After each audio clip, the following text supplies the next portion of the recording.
Hello and welcome to At the 55, your home for OUA football.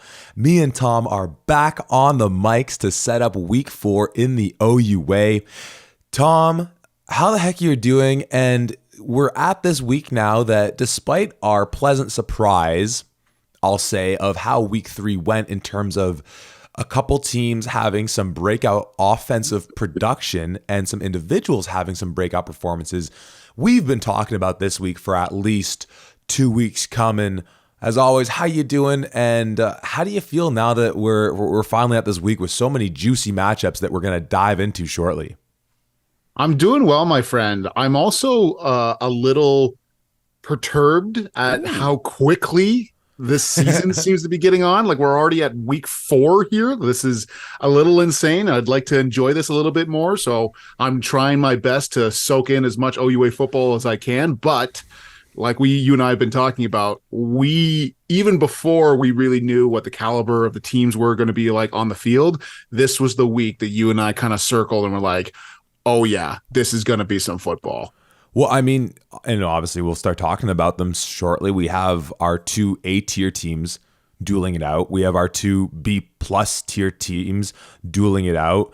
We have rivalries, or sorry, I goofed on that one actually because we made the horrific mistake of taking Windsor out of that territory. But obviously Windsor and Ottawa, and when we get to that one, I have the box score from that playoff game last year. We know how exciting that is. We have Battle of Waterloo, we have Battle of Highway 6, and we have this Carleton team that we are so stoked about playing way above their 0-2 record heading into York, where they will very likely pick up their first win of the season. So yeah, we're going to dive all up in these games. But Tom, we made another little mistake on the Week 3 review podcast in that we forgot to actually, we received some questions from a viewer, listener, maybe both.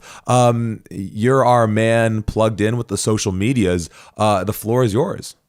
Yeah. First and foremost, thank you for reaching out and sending us your questions. If anybody else, we love the interaction that we're seeing from folks over on, I'm still calling it Twitter, the folks on Twitter that we see here on Instagram, YouTube, anything. If you have questions for us, please just reach out. We'd love to speak to you or to answer your questions live on the air here.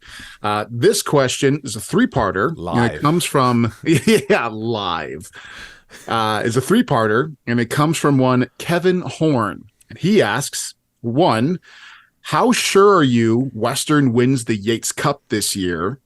2, is this the best group of young quarterbacks we have ever seen? And 3, how does Dennis McPhee, in brackets, no disrespect, still have a job on Monday? Wow. Okay, so let's tackle those one at a time, no doubt. So I mean, let's work in reverse order, because I think even though we didn't talk about that in the context of that question, we obviously brought up Dennis's name, Coach McPhee's name, I should say. I don't talk about not disrespecting people. I'm certainly not in a place to be calling him anything but Coach McPhee. And you know what? I was in some rare form in that rant. I was thinking about it actually listening back. I'm like, and if you never tune into the YouTube stream, if you're curious what the mugs that attach with these faces look like, I had a moment where I'm like, you know what, he looks like Tim McAuliffe and he rants like Sid Sixero. You really hit the nail on the head though, right? Like, it as abominable as that performance was, not just because of the numbers, but just because of some of the outright busts in coverage. But when you look at the youth on that defense, and yes, the injuries, though you mentioned, weren't necessarily guys that were down from that secondary group. You have to imagine, I mean, I never want to put things on players, but it has more of the feeling of that had to have been a situation where there's guys still used to that system. Even if they were in with Guelph before, it's a new system you're running with Coach McPhee. You have to trust in his institutional knowledge. And there's also something to be said too of, if you are suffering a lot of injuries in the box, you might have to schematically, and I haven't gone back to watch that tape. I hope to never have to rewatch that game for any reason. Like, I'm starting to think the greatest torture I could encounter would be a Clockwork Orange type situation. Someone tying me to a chair and pinning my eyes open and no, Elders was throwing another ball to an open receiver in the end. Oh my God.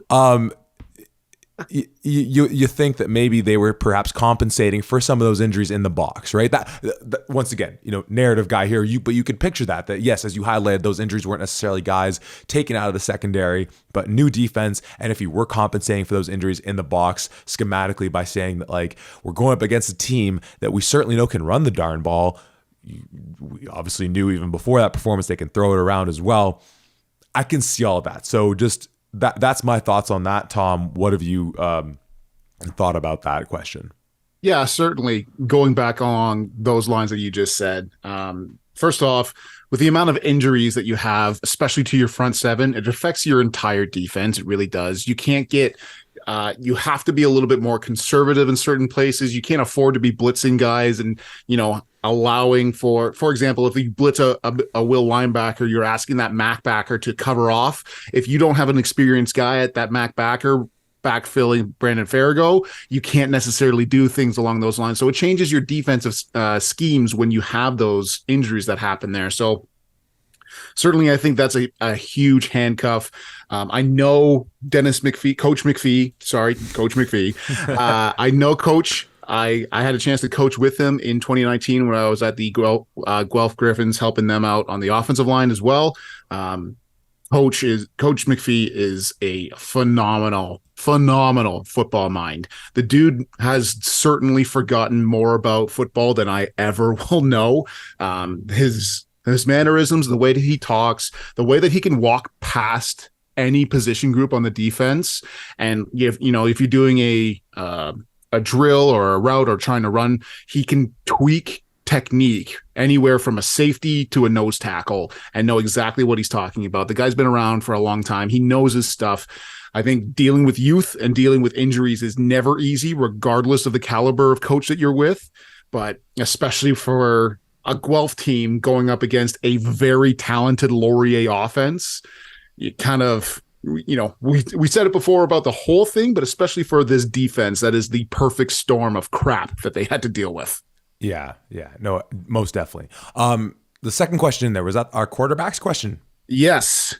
Is this the best group of young quarterbacks we have ever seen? Now, Tom, I very much, and this would be a great, we need to bookmark that question for the next time we have Jack Moore on, because I'd love to get his take, because I certainly turn to the both of you as being more of the OUA historians than I. And so off the jump, of course, when we're thinking about, who this current class is, and, I don't have in front of me the actual,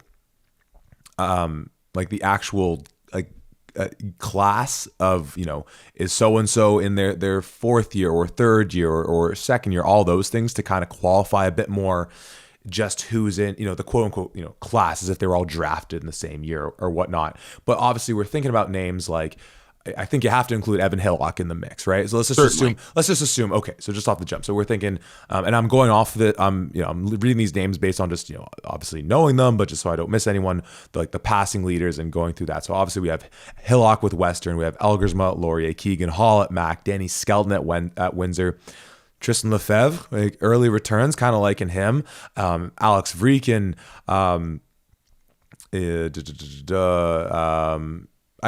we'll throw in as well kind of what we're seeing from, Ben Miracle looked like maybe he was possibly able to take that jump, but Ryan LeCandro, and excited to see what he can dial up. I mean, not to jump ahead on that commentary, but like for a team, though, Windsor in the early returns looks so formidable, and that'll no doubt be something we talk about going to the last part of the question. That bye week is huge for them. The fact they had that, given they replaced a quarterback. But, off the big names being, of course, Hillock, Elgersma, Hall, and I think Vreeken. I feel like that's the big four, even though Vreeken, we've yet to see that performance. I feel like it's that big four. And Skelton should be in that mix too, even though that, going into this year, it perhaps wasn't as sexy a name just because of the recruiting buzz around some of those other guys, and obviously what Hillock had already done. Just going back to sort of the 2018 season, because I think so much commentary we've had in the last couple of years was, and obviously COVID playing a large part of just throwing a wrench into all of the world's plans and whatnot. But thinking about so many of those great quarterbacks that we had kind of in that era leading into 2020, and then some of whom bridged the gap. I mean, obviously you have Trey Ford as a top dog. You have Chris Merchant. I mean, depending on when you're looking at, say, Carleton, you can even go back to a guy like Michael Aruda kind of in there in the mix as well. Our boy Nate Hobbs, Brett Hunchak, right? We talked about the times when, York had that 3-5 season, like looked like they were perhaps, going to make a playoff run. Looking at, Guelph, it was the Theo Landers era, which, I love Theo, and I had to fight Dakota many times on the podcast when he would just be like, look at the numbers. He is the problem because the talent is around him. And I'm just like, no, he's a great dude. I will not have this Theo Landers slander. The game of which I pulled up of Guelph from 2018 against Mac, Jackson White was a starter, but of course we know that Dewick was in the mix fighting for that position at that time as well. Already mentioned, of course, Trey's name, Sam Gerard at Windsor, and then having the early Clay Sequeira years in U of T as well. So I think we had a really great, like that 2018, 2019, I think there was some incredible quarterbacks that we had in the mix. Is there another era that comes to mind for you thinking about this question now? Or does that seem like the most, recency bias aside, does that seem like a pretty good contender when we think about the quarterbacks we have right now? Oh, certainly. I mean, that 2018 year in that span, we had some absolute fantastic quarterback play. Maybe it's my own bias, but like even going back to like the early 2010s, even like 2009, you got Brad Sinopoli in Ottawa. You got Kyle Quinlan. Austin Kennedy, I believe, is just starting off with Windsor, putting Windsor on the freaking map. You've got there's so many fantastic quarterbacks that you could really think of in pretty much any time frame. However, the majority of them are, a few years. Obviously, the maximum you could have is somebody's like a fifth year, somebody's like a first year, so it's not too far off. But like Keegan Hall, Evan Hillock, Alex Vreeken, and Taylor Elgersma, I believe, are all in the same year. I think Vreeken might be 1 year younger, right? But like all four of those dudes all at the same time. I think if you're purely talking about not only just a quarterback class, but like a quarterback year or two, I would say that this is the best year that we've had for quarterbacks, at least as far back as I can remember. Honestly, Skelton might be in that class too. There's a very good chance. Did you say 09 though? 09 to 2010. I mean, then we didn't even he didn't even mention Folds and Brannigan. Yeah, Michael Folds. Yeah, you got Folds, you got Brannigan, you got Justin Dunk at Guelph during that era as well. The old Wuck Festern highlight on the score. What a legend! And of course, he's doing their in-game media ops on their whatever they call that show there. But recency bias aside, it's hard to compete with these athletes that we have right now. But let's at least to give credit. You say that you always, like in life, you stand on the shoulders of giants, like to make way for some of these great quarterbacks that we've seen develop. Last part of the question though.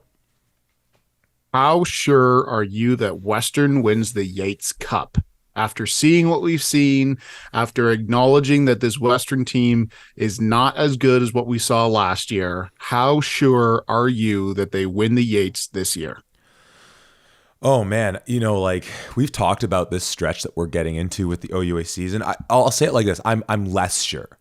And obviously, when we made our predictions, it wasn't with a probability attached to it. That it was just, hey, all things that we've seen and you got to beat the best to be the best, and the trust in how they recruit and, coach up guys to replace guys that are leaving and everything like that.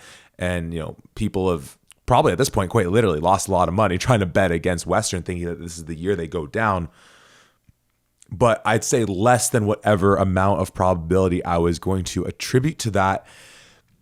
Yes, there's a few hiccups, and most of those hiccups, as we've talked about, and as I think are correctable. I think are still a gelling of a lot of key positions where you have new guys, particularly on that offensive line.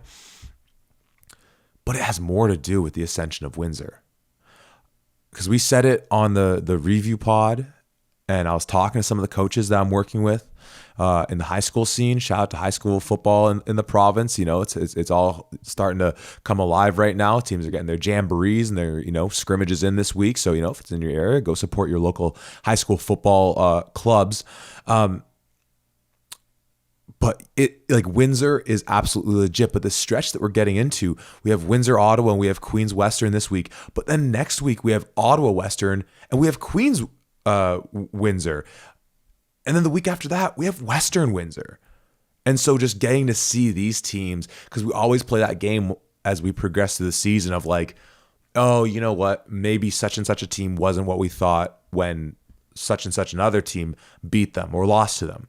But we have these Venn diagram of sorts of these teams playing each other in such a contained stretch, smack dab in the middle of the season when, obviously, aside from a few names on the Queen side of things, as far as injuries and guys that we've yet to see take the field, teams should still be relatively healthy other than, say, some, unfortunate injuries that obviously happen.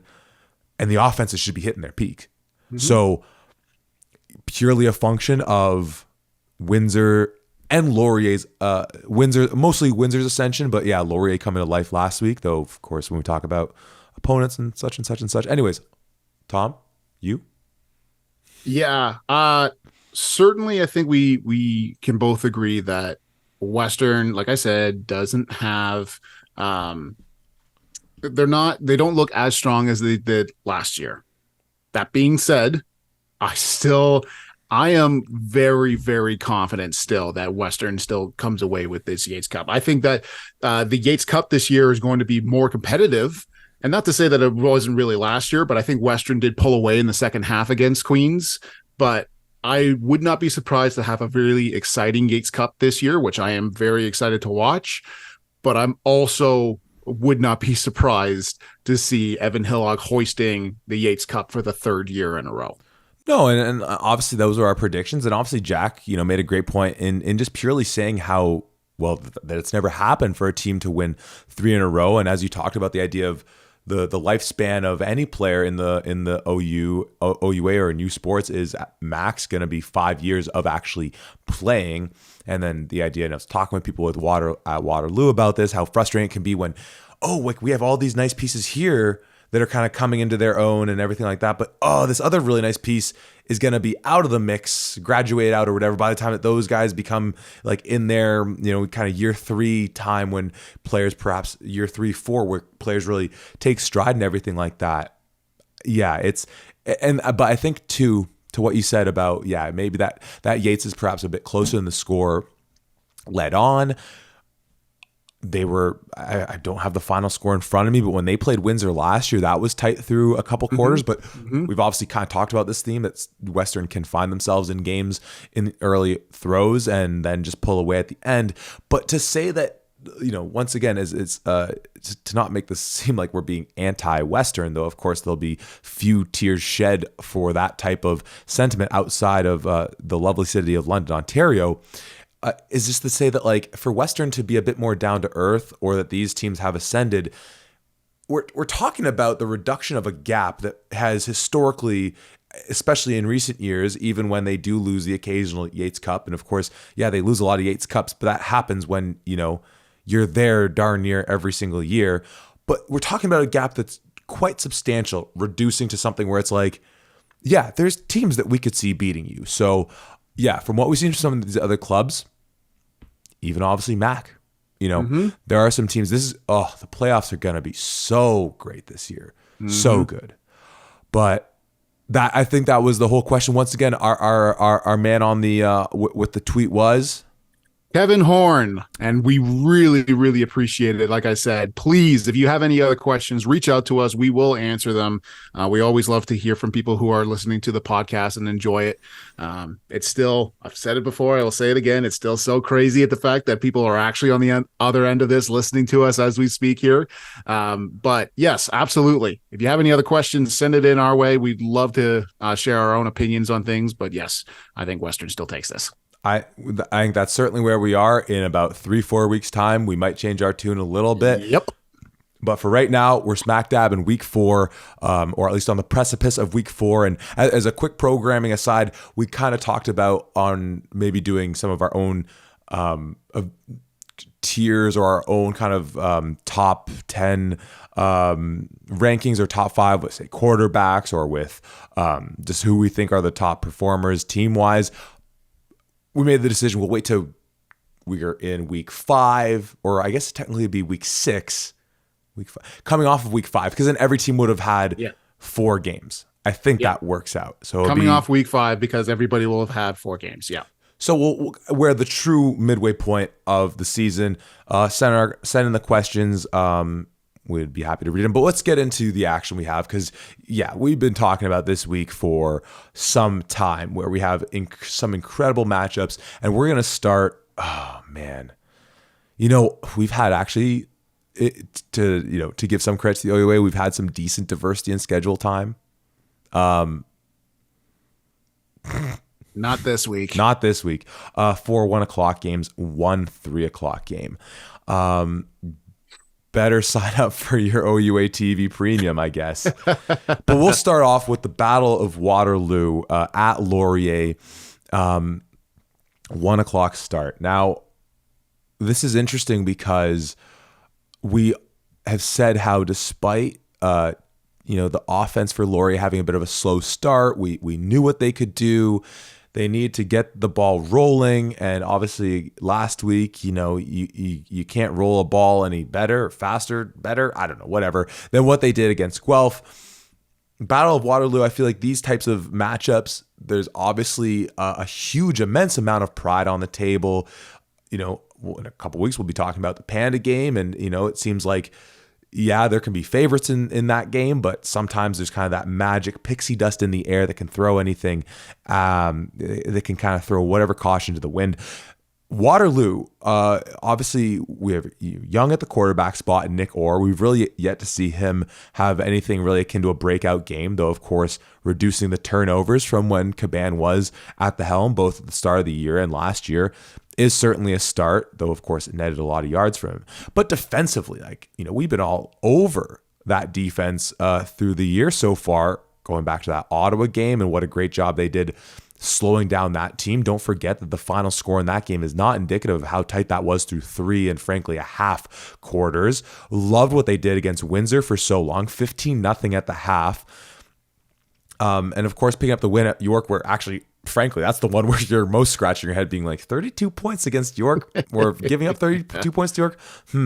We talked about Tyson Hergott. We talked about the Hinsberger. The Hinsberger still remaining. I'm not going to try to remember which of the James, Jack, Devin, whichever one you are, and some of these other guys out there. What are your thoughts on this? Because I think this will be an interesting matchup for Laurier against a much stronger defense, at least from what we saw going from the early weeks from Waterloo compared to what Guelph has been doing the last 2 weeks. Yeah, certainly. I am very interested to see how this kind of shakes out, because it's very easy for people to look back and say, oh, well, last year Laurier beat Waterloo 43-22 and it wasn't really that close and blah, blah, blah. But in the first half, Taylor Elgersma doesn't throw for a touchdown. They get a couple of big plays. There's one drive where they go 75 yards in 3 plays. And one of that, a couple of those are, there's one play that really is hampered by a Waterloo penalty. So Quentin Scott rushes for 38 yards down to the Waterloo 11, and they've still got some time or whatever. But then an unnecessary roughness call, an additional 10 yards. It's a 1st and goal. You sneak it in essentially. Well, Quentin Scott rushes it in, and it's 8-1 for Laurier over that. And then the ensuing, well, a few plays later, obviously, Caban throws a pick six. Patrick Burke Jr. takes one to the house. And so certainly in the first half, obviously Laurier did a lot of great things, but in the highlights of those scoring plays, there were more so Waterloo mistakes rather than Laurier dominance. And I think this year, at least from what we've seen so far, the York one is kind of an outlier. That defense has really played lights out. They held Ottawa in check when Ryan Lecandro came in and tried to give their offense as many opportunities as they could to come back into this game. They let up 32 against York, like we said, little strange. And then it's 15-0 at halftime against Windsor, who is showcased to have a very powerful offense and especially a strong running game. And I don't think any one of those, they didn't have a single 100-yard rusher in that game. Joey Zorn finishes with 90. Christopher John finishes with like 35 or 36 or something along those lines. Like, this defense, I think, is pretty legit. It's just that offense. Can you get things going? Does Nick Orr have any confidence in him? Can he just throw a prayer up to James Basiliga and watch him come down with something? But I wouldn't write off Waterloo in this one, not just yet. Yeah, and going back to that narrative from the Laurier Guelph game, where once again early in that game, as you mentioned, you thought we were in store for a shootout.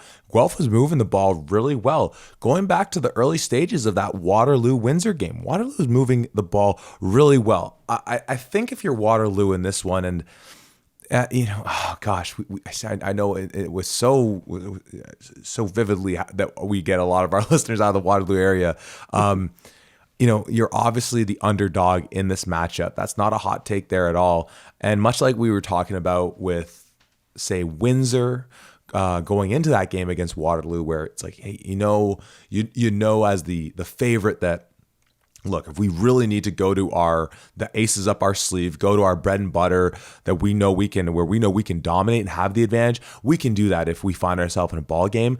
But let's really use this opportunity in a game where there is a bit of on paper, a distance from where these clubs are, to really try and work on the things that we want to see to take our club to that next level. And for Windsor, of course, that was having Danny Skelton throw the ball, more than perhaps he had in recent weeks, perhaps leading to why some of the production was down for those running backs, not to take credit away from Waterloo. And I feel like if you're Waterloo in this one, obviously we do like that defense. We like a lot of the names on that defense. And I don't expect the proverbial cat to be out of the bag, genie to go back into the bottle, what have you, of this Laurier offense now that they've got the ball rolling and being able to see, okay, like kind of the monkey's off the back. We've started scoring sixes. We're not settling for Hodge field goals in this one. But so then if you're Waterloo as the underdog, still saying that, let's play in a way that we think just allows us to play the best football without trying to, like, if Laurier goes up a couple scores, and I know this sounds like essentially, I know this sounds like I'm saying you're not playing to win, and it's not that, but just play your best game of football, even if you're in a situation where maybe you'd be better off saying, we need to take some more shots. We need to be getting the ball downfield. We got to score quick because we need to get the ball back and score again. It's like, hey, yes, and wouldn't that be something special for them to knock off this Laurier team? But I think when you are the underdog by a decent margin, just from what we've seen so far this year, yes, there's positives in Waterloo. That's the one thing for me, is that I want to be coming out of that game being like, yeah, Laurier won by 2 scores and change or what have you, and maybe it was tight in the first half or whatever, but they pulled away. But that we're saying, yeah, but you know what? Nick Orr really took a step up when he was able to now do these things. Or, the young running back and Quentin Springer is really taking this other step, and him and Anthony Miller look like actually one of the most dynamic young running back duos in the backfield. Actually, I don't know Anthony Miller's status. And that O-line's really gelling, and, James Basiliga's just doing his thing, and maybe young brother Evan looks like he's ready to take over. Evan Basiliga, that is, when James graduates out, because I think it is a younger, older brother situation with them. That's my big thing. Of course, in saying that, I am picking Laurier, but that's just my thing. For Waterloo, just stick to the things that you know are going to continue to show that growth without trying to say, no, this is Battle of Waterloo. We need to just throw whatever haymakers we can to pick up a win, because I think even with whatever that would be, you're still, it's still a Sisyphusian challenge of that, pushing that boulder uphill. So that's the big thing for me in this case. I think there's so much promise with Waterloo. Don't sacrifice that development that you could see in a game to try and win this matchup that I do think you are quite a decent underdog in. Yeah, I think this is going back to a head versus the heart kind of thing. I think you and I are both would love to see Waterloo really pull something out of here and showcase something, but talk about a strong or a stiff competition in order to do something like that. This Laurier team certainly looks good. Now, what I will say is that I am happy to see Taylor Elgersma go off and things, but if I'm gonna play a little bit of devil's advocate and start challenging people, you went off against a team in Guelph that really, really struggled on defense, even with like basic assignments and that. Did I do that? Jury's still. Anyways, my apologies. I cut you off. Sorry. So you went up and you Taylor Elgersma sets or ties a record going up against Guelph. I don't want to take anything away from that, because even against a team that's struggling, that's still a very prominent thing. But you didn't score a passing touchdown against Queens. You didn't score a passing touchdown against Carleton. And this Guelph team, like, it's not unrealistic for us to say that they might finish 1-7. So yes, feel good about the win. Feel good about, a win's a win. But hey, let's see some consistency on offense here. Let's see Taylor Elgersma continue the greatness that he showed in that last game, because it's not guaranteed. It's certainly not. And the one thing that, you've got a two-headed monster. Normally we say that about folks in the backfield, but in Raiden Thorne and Ethan Jordan, my goodness, those guys are amazing. It really seems like even if Taylor Elgersma wasn't as great as he is, and he is great, don't get me wrong, but man, it's every quarterback's dream to have a couple of guys like that. But I would like to see the ball get shared around a little bit more as well. Now, obviously, if it ain't broke, don't fix it. If you've got your guys here and you want to get them both 20 catches a game, then go for it. But hey, Laurier, establish that offense. Be consistent here. You've opened up the door. Don't close it up again. I want to see Elgersma continue his excellence that we saw last game. I want to see a little bit more from the run game. I want to see that offensive line for Laurier continue their dominance. Like I said, they dealt with some injuries and they had some struggles against Queens and against Carleton specifically. So I want to see that continuing to go on. And yes, Waterloo, you might think, they're a weak team, they're a perennial weak team. If this Laurier offensive line goes into this with any kind of, we're going to run all over these guys, Tyson Hergott is going to eat your lunch. Eat it right up. Dominate, do what you can do, and be consistent week after week. That's my challenge to this Laurier offense.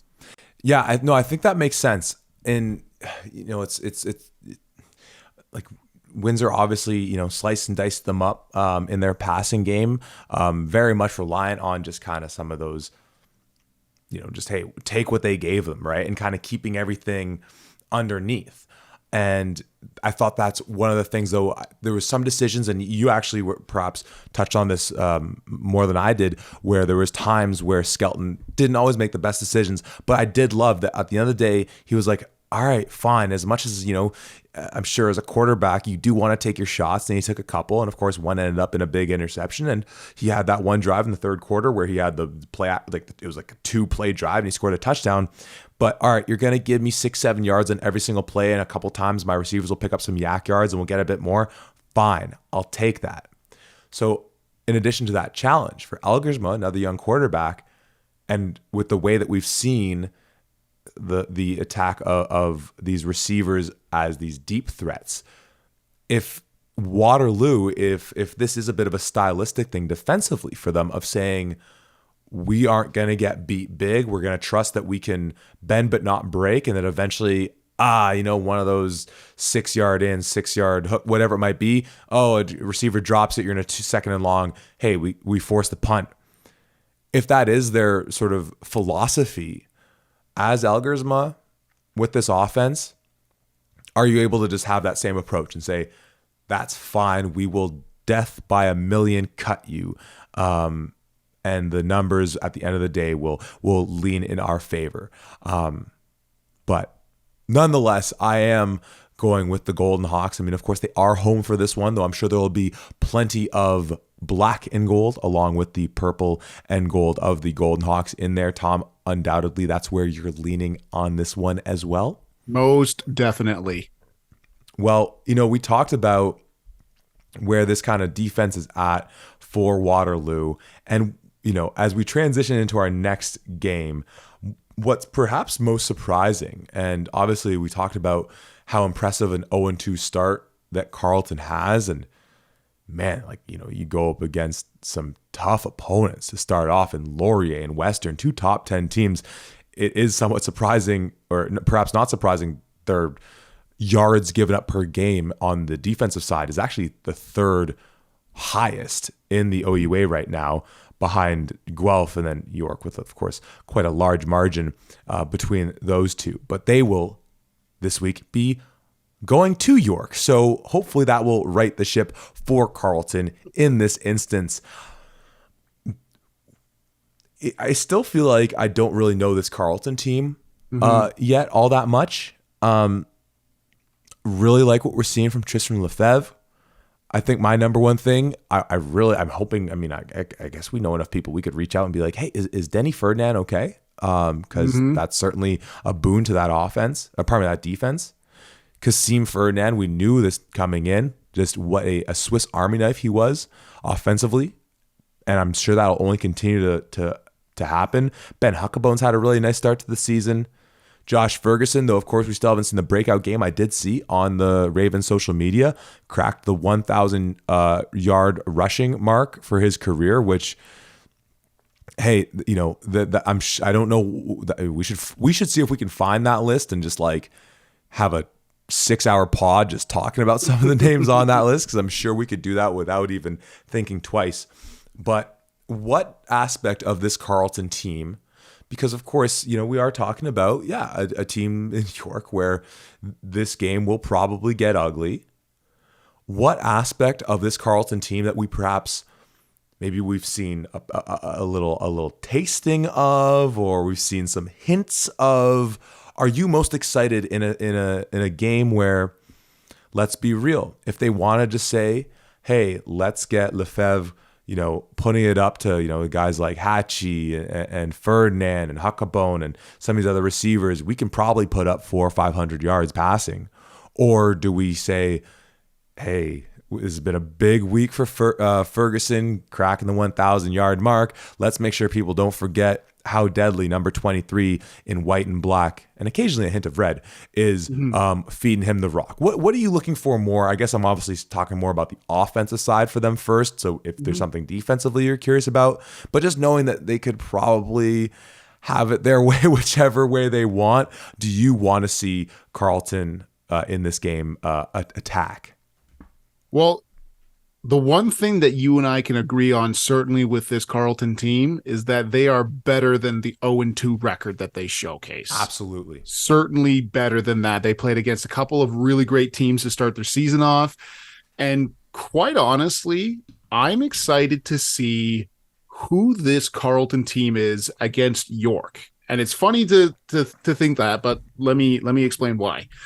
Your first week, you're coming up against a very good Laurier team, and you've got your bye week at the very beginning of the year. So while, yes, you are absolutely focusing on who you are and your identity and your core plays, you also have an additional week against Laurier and a team that has not seen you play yet. So if you wanted to come out in a different defense or show it some different plays, you could certainly do that in order to try to catch them off guard. Immediately afterwards, you play against Western, where we talked about Carleton normally runs a 3-4 defense. They showed up in a 40 front against Western, and they did some trick plays against Western, and it worked out. Obviously, Western still came away with the win here, but it was very close. 31-21 was the final there. So against York, and I think every team so far has done that, with maybe the exception of being Waterloo, but I think they were still just trying to iron some things out. You are playing your base defense, your base offense. You are showcasing who you are at your core. You want to really focus on game speed, and I hate to say it like a practice, I really do, but York has really struggled in probably almost every area on the field, but having the capabilities to go up against another opponent and to really utilize the fact that you don't need to do a Kasim Ferdinand to Ben Huckabone trick play. You don't need to do a double, triple reverse or whatever the case may be. You could probably beat them going straight up. And if you are focused on trying to expand the team that you have, I think that's exactly what you do. So I'm interested in seeing at their core, who is this Carleton team? Are they a zone run team? Are they a power team? Do they like to air the ball out? Are they relying on Tristan Lefebvre and his athletic ability as well as his ability to throw? And they just wanted to keep him in the pocket against a couple of really great defenses. What is that defense really like? Are they a 3-4 traditional where they love to send pressure and blitz, or are they confident as all hell that they're down 3 are going to be able to get some pressure and they're going to leave everybody in the back end on the defensive side? So I am really interested in terms of who this Carleton team is going to be when you don't have to dress things up. And not to say that they had to dress things up against these other teams, but certainly you're going up against Western, you're trying to steal one in the regular season, you're going to throw everything you can at them to try to do that. So who are you, Carleton, at your base front, offensively, defensively, special teams? That's what I'm most interested in this game. That was a beautiful way of looking at this, right? You can just kind of see them take off the frills and everything like that, right? And to have some kind of commentary about York as sort of an active participant rather than a passive participant in this game, we obviously often look at the effectiveness of one Janvier Messier and the great pass rusher that he's been for them. And we obviously talked a lot about Ife Onyeka coming off of last week. And this could be an example, putting aside in addition to the comments you were making, where, and there's certainly some names that, we can look to already as far as standouts on the defensive side of the ball who've been really making an impact in the early part of the season. And of course they had their bye, so they're one game less of collecting stats and just showing out. This could be a game, and we've kind of set it as like a bylaw of talking about these games that, like, yes, you are allowed to give players credit when they put up gaudy numbers against York. Maybe we call it the Evan Hillock rule. Mm-hmm. But obviously, as we talked about, what Keegan Hall did last week as well, where, I just think that not that Ife Onyeka, if only by virtue of his last name, as if people don't know who he is already, but certainly in addition to his sort of the family name there, just what he's already done at Carleton, this could be the game that, like, if you didn't know, like, yeah, he is one of the premier defensive linemen in this league. And as per bylaw rule number 62058, even if you put up those gaudy numbers, if he racks up 2.5 sacks, a batted ball, and 3 tackles for loss, whatever it looks like, yeah, people are going to start to, for the more casual fans, notice just what he can do.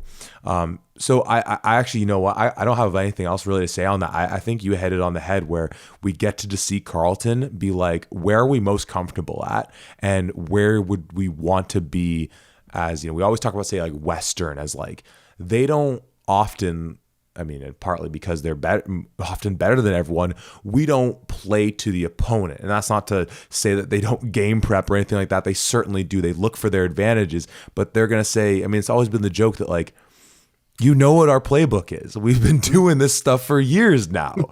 We just do it better than you, right? And so for Carleton to be able to say like, what's their equivalent of that? I love it. But it's obviously Carleton on the road.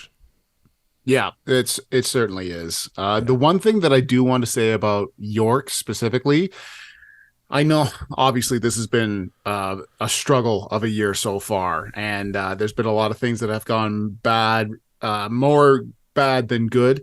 What I would love to see from York is I would love to see, and I'm going to word it this way and then I'll explain afterwards, but I would love to see these coaching staff put their players in a position to succeed. And what I mean by that is obviously when you're a play caller, you're calling plays based off of what's happening on the field. You know, you've got to gain some yards, you've got to do some things, you've got to try and sack the quarterback or whatever the case, and you call the plays because that's what you have to do. I think I would love to see a little bit more play calling to the strength of what the teams or what you have on your team. You know, Owen Webb, he's playing against a McMaster defense that is fantastic. There's not a lot of things that he could probably do to really kind of showcase weaknesses there, but like he throws 3 interceptions, and correct me if I'm wrong, but I'm pretty sure all 3 of those he's going somewhat downfield. I think it's a throw that's larger than 20 yards or so. So why don't you take those away? You know, same thing that we were talking about previously with, with the Windsor the example that you said with last game against Waterloo, death by 1,000 cuts. Have Owen Webb throw 47 slant routes and just have him get some yards, get some confidence, throw it to his receivers, and just give him plays that he feels comfortable with doing and establish some confidence.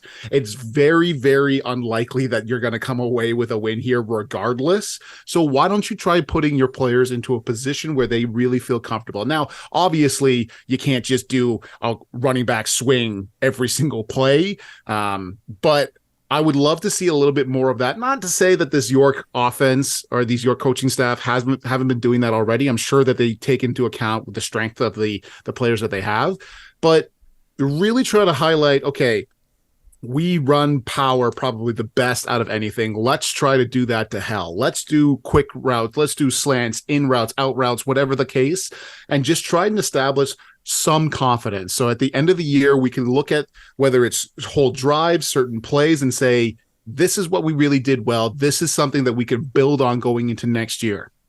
No, I think that's a great way of putting it. I think that's similar to sort of where I was at with that Waterloo thing, but I love the way you framed it. And I'll finish off by kind of just wording it like, start to build that identity. Like, what is your thing? What is, in some ways it's kind of the same thing with both these teams. It's almost as if they're not really it's almost like some kind of controlled scrimmage where it's like, all right, York, do what do what you're going to do. Okay, cool. It's not going to, probably not going to necessarily end up in 6s, but okay, cool. All right, Carleton, do what you're going to do. It's, it's probably going to march the ball down the field one way or the other. Hey, it'll be interesting to kind of see how these two teams take shape because in many ways, both of them, for different reasons, kind of are these unknown commodities. But let's head into our next game, the Battle of Highway 6. As we've been talking about it, it's Guelph heading down Highway 6 to the Hammer to take on your McMaster Marauders. Tom, we were obviously talking about, and I'll tell you now on the podcast, I can't actually go to any of these games live. I remember, despite we were talking earlier about maybe going to this game. Of course, these are our alma maters. Though I don't know, I feel like I'd get some looks if I showed up in Guelph gear at this point from people who tune in. But as I was alluding to in looking at, though perhaps not odd given that Carleton's played 2 of the top teams in the league, the fact that the points or the yards that they've given up defensively are pretty low or high depending on how you want to frame it.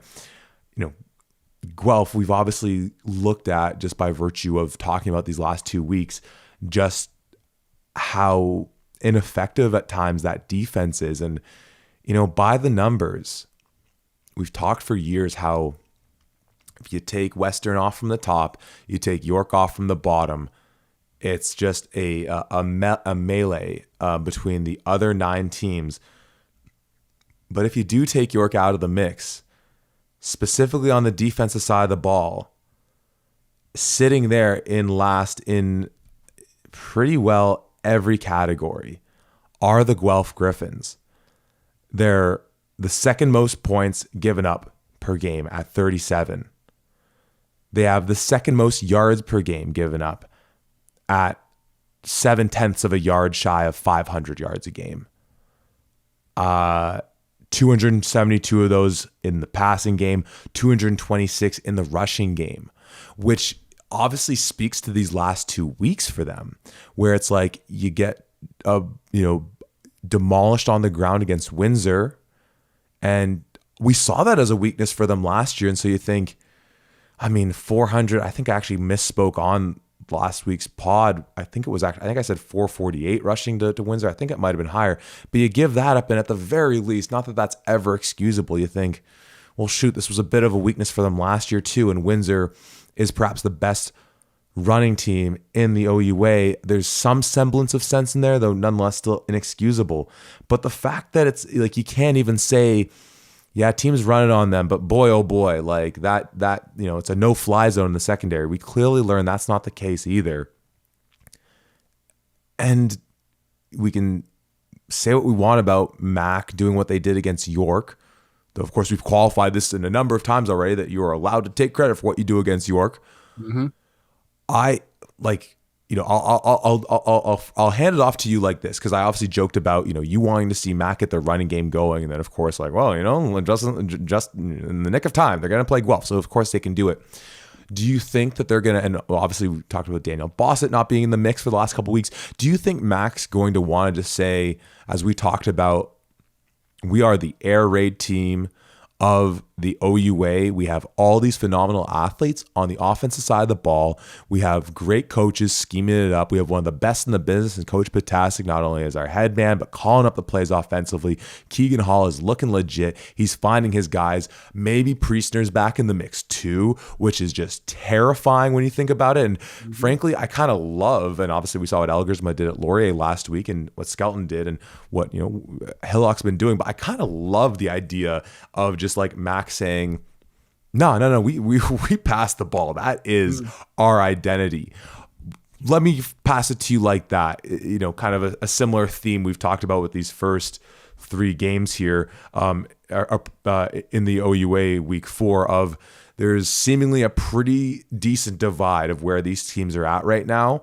How do you want to see, in this case, the favorite in MAC attack Guelph, where Guelph is they have shown themselves to be vulnerable both in the air and on the ground? Well, it's funny because obviously in the last pod that we did, I gave Mac some crap saying York outrushed you. Like, what the hell's happening here? But you look at it, and yes, they are 1-2. That is a fact. It is. Well, I can't really say it's a fact, but you and I both said they are much better than what their 1-2 record would kind of showcase here. And in the 2 close games that they played, there was a very, very real possibility that Mac could have beat Windsor in week 1. Obviously, coulda, woulda, shoulda. Windsor came away with the win. Full credit to them, but they were right in that game. They played against Western. They were right in that game. Keegan Hall, if he doesn't throw a pick 6 in that one, who knows? Maybe they march down the field and they score a touchdown. Once again, coulda, woulda, shoulda. I don't want to go into the what ifs because those games have passed and they lost those. But in that air raid offense that you talked about, they almost beat 2 of the best teams in the OUA. So why the hell should you go to the run? And the whole thing that we kept saying is, well, if you can't run the ball, you're not going to be able to beat Western. Well, they damn near did. So maybe that isn't the recipe. Maybe, maybe they're saying, hey, you know what? We kind of like what the Saskatchewan Huskies do out in Can West. We kind of like what's happening out there because damn straight they get to Vanier every single year by doing that. So why don't we? Well, yeah, no, I love that. And I love that. I love that for you. Because you are our Mac guy on the pod. Yeah, you know what? My sister went to Mac, so I got a little bit of the love for. No, what am I talking about? We battled in too many Yates Cups. Screw you. But you know what's kind of interesting? We talk about that. We use that term, the Westernification. You got to run it with them and whatever. But there's that kind of misnomer so often, in whether it's in sport or aspects of life, where if there's a perennial favorite at whatever it is you're doing, if it's in business, if it's in like someone in a scholastic endeavor, in sport, and they are dominant and they clearly have a style in which they do it, there's sometimes that inclination to say, well, okay, like clearly they have a dominant run game. That's how you win games. Well, Western's always has had this dominant run game and these powerful offensive lines, and to think we'll beat them at their own game, it's like, well, there's a reason they're the best at them. So maybe, and once again, harkening back to that 2019 Yates Cup format, it's saying, why are we gonna play them by sort of the rules in which they are so clearly, for the last half decade, better than anybody? Let's completely flip this on its head. Let's try and just be this air raid team, however you want to frame it, spread the ball out like we did in 19 when we beat them. And let's go it that way, kind of just changing up the way that you're going to kind of engage with them. It's like in basketball, like, when teams just run full court presses, and it's like, well, you know what? Like if we just play a game straight, or kind of going back to that Carleton game, I'll say, actually, that's a better example, where it's like you get that turnover and it's like, all right, what's our trick play here? Because you know what? Let's change things up a little bit. Let's get a little creative.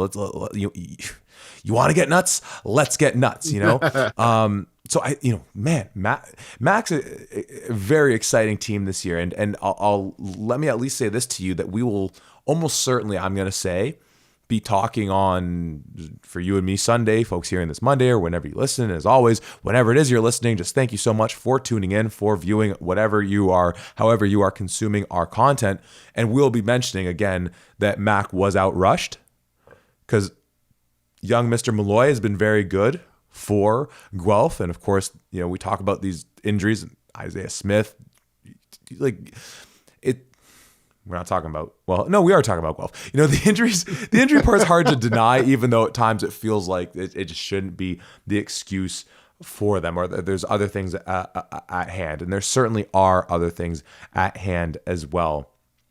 For Guelph, unless you've already been getting messages about who might be in or who might be out, just assuming that this team looks similar to the one that they trot out in terms of personnel, what are the things that you think they might be able to take advantage of against Mac? Because certainly Guelph isn't going into this game, and frankly, maybe Carleton and Carleton or York and Waterloo aren't going to their respective games either, with that mentality we talked about of saying just focus on the things that make you good. Don't worry about winning this game or what have you. And is there a chance that Guelph gets this win? Of course, it could happen or whatever. There's no way Guelph is going into this game being like, you know what, fellas, this one, I mean, obviously as a coach, you never say it, so this one's not going to necessarily be all that pretty, but we're just going to stick with the things that we know that we do well and that we can see the progress in. That isn't the messaging from Guelph. Not that is ever going to be the messaging from coaches. So what do you think that messaging is, given what we've seen from Mac defensively, from where we've seen Guelph be able to move the ball? Because as we said early on, that Laurier game, they were moving the ball quite nicely. Mm-hmm. Yes, absolutely. I think the messaging that comes here is got to be, gentlemen, we are better than what we are showcasing. We are better. We are a better team than what we have seen here. We need to clean up a lot of things, and a lot of them, it's one thing if you're getting absolutely manhandled, and there's certainly some times where if you're running the ball, there might be a little bit of domination on the offensive lines versus that defense. But for the most part, certainly against that Laurier team, I think there was a lot of missed assignments. Now, let me be clear. I think even if everybody's on their assignment, I still think Laurier comes away with that one. But if it's missed assignments rather than they just had outright better players, you can fix missed assignments. Even if it's one year one or year two players in that, they can learn, they can get better each and every single year. Can you get better in a week? How drastically can you get better? Certainly, I think it's not unrealistic for me to say that there is a chance, a very small chance, but there is a chance that McMaster is overlooking you and looking into maybe next week or looking down the road, or at the very least saying, hey, you know what? We got this one in the bag. Guelph is really struggling here. And wouldn't it be sweet, even if you don't make the playoffs, even if nothing else happens, to go into Ron Joyce Stadium and win one? I'm going to say a little statistic here, and I'm not worried about the heebie-jeebie whatever, because I tried to use this in 2019 to fire up the team, and they were all very painfully aware of this. Ron Joyce Stadium is built, I believe, in 2005, 2006 or so, something around those lines. I can't remember off the top of my head. Since that time till now, the Guelph Griffins have never won in Hamilton. You talk about a year, and I know the face that you're making, Zach, and I don't say that to point fun at you whatsoever, but you talk about a year here where you're struggling a lot, and there's talk about hanging your hat on something. If nothing else, you erase that record. That is what I think the message to these Guelph Griffins, that's what's going to be happening here, is that steal one in Hamilton, win for the first time ever at Ron Joyce Stadium, and put something of a statement on this year in terms of we did something, we accomplished something that we can really be proud of, rather than we beat Toronto. Cool. So Tom's going with Guelph on the road. I'm going to take Mac at home by a sizable margin in this one. Sorry, did I hear you? I'm going McMaster. Get the hell out of here. Sorry. Okay, gotcha. No, I'm teasing you, of course. You know what I realized? And I was scrolling through the schedule at one point there, just because I wanted to double check that I didn't think we get Carleton and Mac this year. And what a darn shame that is, because we started off the season last year, Mac at Carleton, right? Yeah, Mac at Carleton. Mac picks up the win on the road. Or sorry, Carleton wins at home. Yep. Carleton gets the win at home. It's a tight game, right? Because that was week 2 and the thing with York and everything like that. So they go to 0-2. Yep. I feel like I said that wrong so many times last year, where I was like, yeah, Mac wins on the road. But it was a tight game, and obviously Carleton ends at 5-3. They make the playoffs. You've said the stat about they didn't beat anyone over 500. The Windsor game being the misnomer, but at the end of the year, Windsor was at 500, and all things like that. And then we talk about teams playing above their record, and we know obviously that Mac had that forfeit to York. They lose to U of T at the end of the season, and U of T so far certainly is not looking like the team they looked like last year as well. But I say all this in saying that, like, obviously kind of just forgetting about this game just for a second, where those two teams, I would have loved to see that rematch, just because I felt like they were actually quite close despite the record disparity last year. You saw it in that game of just being able to say, like, yeah, you know what? These teams are actually on a very similar trajectory, but yeah. So we're both with Mac at home on this one, and though of course you said that you don't think Mac's looking past this opponent. Oh boy, am I excited for Keegan Hall versus Taylor Elgersma in a week's time. Holy right, smokes. Man. Put that on a bulletin board, print some t-shirts, send out business cards, whatever you got to do, promote that game. That sounds amazing.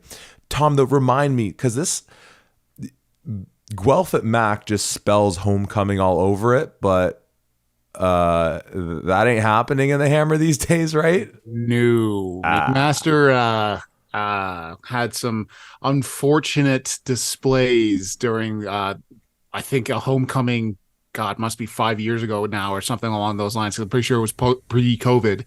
And I think there was a couple of cars that got flipped over and some real shenanigans. So we don't have an official homecoming, which is a damn shame. But I would imagine that this is going to be something of a homecoming for alumni and fans. I would agree. And you know, we can talk about this more in detail another time, and maybe I'm just taking off the rails to say it. But, you know, when Western kind of moved to do their whole, they pushed their homecoming. I think if I understand the story of it all, they pushed their homecoming to later in the semester because then it was going to be closer to midterms and students wouldn't be like as rowdy and as crazy.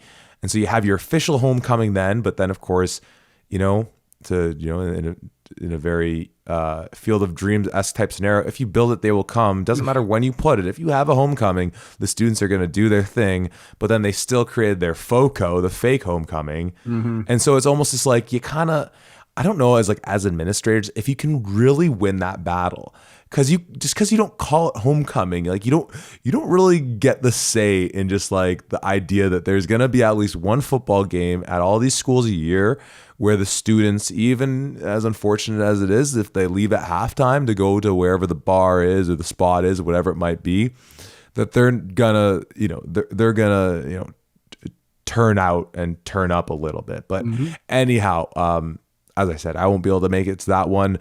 If you're there, I can't wait to hear the reports of what the environment's like. But let's get into the two matchups that we've had circled for quite some time. And the first one is the last of our 1 o'clock games in Windsor, taking the 8 hour? No, way more than 8 hours. What am I talking about? It's like 8 hours to London, dude. Yeah. Wait, from where? Ottawa? From Windsor. No, Sorry, Windsor from to Ottawa. Ottawa. From Ottawa. Windsor From to Ottawa. London. No. What are we saying? What are we saying? No, that's like 3 hours, I think. Bit less than 3 hours. Whatever it is. Windsor out to Ottawa, which is this a moment, Tom, actually, before we even get into this? Do we share the idea, whether we don't need to mention names, but like Super Conference League idea, or do we you know what I'm talking about? Do we table that for right now? Oh, that's got its own podcast, 100%. We can't just mention that in passing. That's got to be its own beast for sure. All right. Well, I mean, technically, I am exactly doing that, which is mentioned in passing. But yeah, we will bring that up in greater detail. And I've talked with other people. I've mentioned that to other people, and they're like, "That sounds amazing." Oh my god. Okay. All right. On with the show. Windsor traveling to Ottawa. Ottawa, of course, coming off the bye. Windsor, as we talked about, they are the reason I have less confidence in Western as the Yates Cup favorite, just because of how great they've been looking. We get Windsor and Western in about like 2.5 weeks or whatever it is. That's going to be amazing. Windsor and Queens very shortly, but Ottawa, obviously, the darling of my heart of OUA teams last year. We've looked at some of the pieces on offense even before the Ben Miracle injury, and I certainly haven't heard word of what specifically it was, but as you brought up from the jump, non-contact injuries, it scares the bejesus out of you. So even before that, a lot of the pieces that we knew they were losing some for sure, and then all of a sudden it's like, wait a minute, where's Rodney Estime? Where's Willie Pierre Dimbongi? Like, what is going on? We learned that Simon Kinda isn't coming back and everything like that. But they still go to 2-0 before going on the bye. Mm-hmm. Now, this Windsor team's coming in whatever length of time it takes them to get there, somewhere between 0 and 100 hours, I suppose. I just looked it up. It is 7.5 hours. I thought it was going to be way longer than that. How dare you question me? How dare you question me? Anyway, but how big is this for Ottawa? That's nothing to sneeze at. That's a long drive. And Ottawa coming off the bye, a chance, assuming it's still Ryan Lecandro in the fold there at quarterback, where we liked a lot of things that he showed. And obviously when he goes in against Waterloo week 1, a situation that no one on that team was anticipating. He's new into the program. Though, of course, he's a veteran of OUA football, having transferred from Queens. They go to Toronto. You and me are there live, and you were absolutely loving some of the throws he's making. He's one of these classic human jugs machines of a quarterback, just with an arm that can throw it all the way from Windsor to Ottawa. And now he has a bye week to further solidify that flow, that mojo with his receivers, with that offense in general under, of course, Coach Belfay.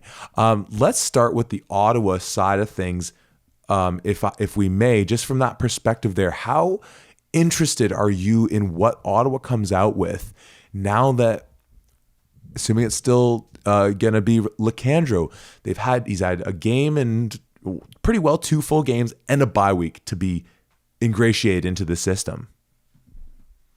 Yeah, this is going to be something. Well, this is a game that we circled a very long time ago. Even I think as soon as week 1 happened, we were like, oh my goodness, can't wait for this one. I am very interested to see this because Ottawa has a lot of potential. I think there was a reason why we put them in that B plus tier. We saw a lot of things. Now, obviously, I don't think it's a stretch to say that a big reason why they were in that B plus was because of one Ben Miracle and what we thought he was going to be able to do. I pray that he's gonna make a comeback sometime this year. But like I said, non-contact injuries like that where you just go down and he's been out for the past couple of weeks, it ain't looking good. But you talk about a team where the worst happens and you've kind of got the best case scenario to come out with. You play against a Waterloo team that certainly struggled. Well, in certain areas, they played decently in other areas, but a team that's not always at the top of the OUA, to put it lightly.